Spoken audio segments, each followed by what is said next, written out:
ముఖ్యంగా ఏ ఎండాకాలంలో అయితే హైదరాబాద్ ప్రజలకు తాగునీటి ఇబ్బంది ఉండకూడదు అనుకున్నామో, ఏ ఉద్దేశంతోనైతే వేగంగా పూర్తి చేయాలనుకున్నామో ఆ ఉద్దేశమే వీళ్ళు మర్చిపోయారు.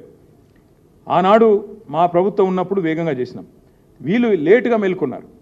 మొన్న ఒక 2-3 నెలల కింద మేల్కొని హైదరాబాద్లో మన తాగునీటి కోసం బాగా గోసైంది. ఎండాకాలంలో ట్యాంకర్లు వచ్చినాయి, మళ్ళీ ట్యాంకర్లు బుక్ చేసుకోమని స్వయంగా ముఖ్యమంత్రి గారు 2000 రూపాయలకే ట్యాంకర్ అందిస్తామని బంపర్ ఆఫర్ ఇవ్వడం, ఇవన్నీ చూసిన తర్వాత బాగా విమర్శలు వచ్చినాయి ప్రభుత్వం మీద.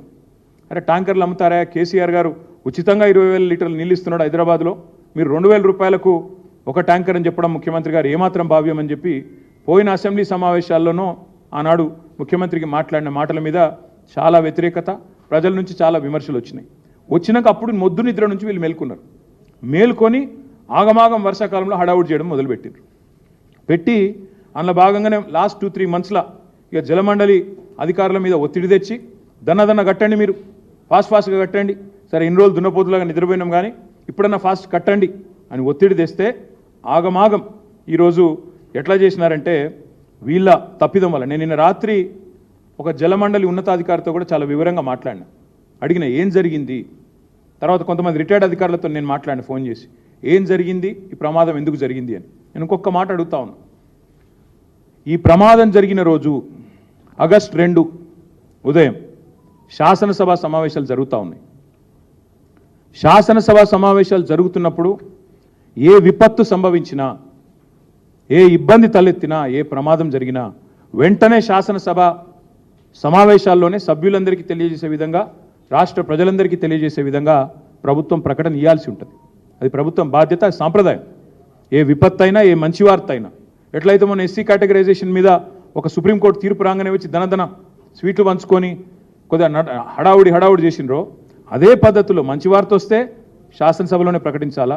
అదేవిధంగా ఏదైనా విపత్తు సంభవించినా, ఏదైనా ఇబ్బంది తలెత్తినా వెంటనే, ముఖ్యంగా ఈ స్థాయి ఇబ్బంది తలెత్తితే శాసనసభ సమావేశాల్లోనే ప్రభుత్వం వెంటనే ఆ రోజు స్టేట్మెంట్ ఇవ్వాలి. ఈ ఇన్సిడెంట్ అయింది 2 ఆగస్టు ఉదయం. ఆ రోజు శాసనసభ నడిచింది. అప్రాప్రియేషన్ బిల్ అయిపోయింది, ఇంకా గవర్నమెంట్ బిజినెస్ ఏదో నడుస్తూ ఉంది. నేను అడుగుతా ఉన్నా ఈ ప్రభుత్వాన్ని, ఆ రోజు ఈ విపత్తు సంభవించిన విషయం మీకు తెలియదా, లేదా తెలిసి దాచినరా? శాసనసభ సమావేశాలు జరుగుతున్నాయి కాబట్టి గవర్నమెంట్ బద్నాం అవుతుందని కావాలని తొక్కిపెట్టినరా? లేదా అసలు మీకు తెలియని కూడా తెలియదా? ఖబర్ కూడా లేదు అనుకుంటే అంతకంటే సిగ్గుచేటు ఇంకోట్లేదు.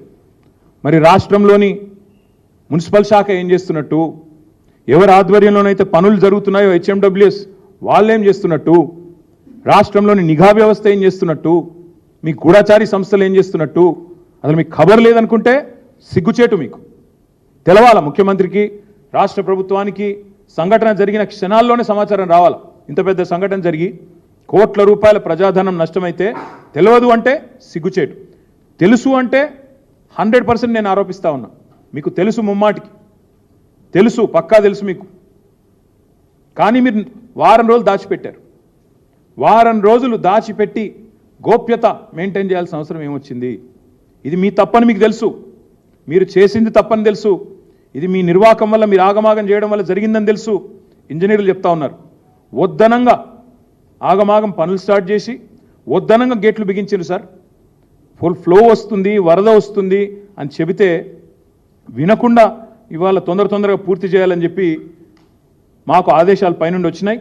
ఏవైతే పంప్ హౌస్లో పనులు పూర్తయి మోటార్ల బిగింపు జరిగే వరకు టన్నలు, అదేవిధంగా ఈ రిటైనింగ్ వాల్ ఏదైతే కట్టినారో వాటిని గేట్లు అమర్చే క్రమంలో ఆ టన్నెల్కి మీరు వరద కాలంలో పెట్టకుండా కొద్ది కాలం తర్వాత పెడదామని అధికారులు చెప్పినా వినకుండా ఈరోజు హడావుడిగా గేట్లు అమర్చడం వల్ల ఈ నష్టం జరిగింది.